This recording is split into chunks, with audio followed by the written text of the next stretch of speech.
flock of birds hovering above.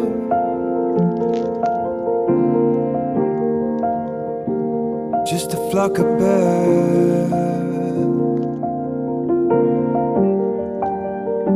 That's how you think of love.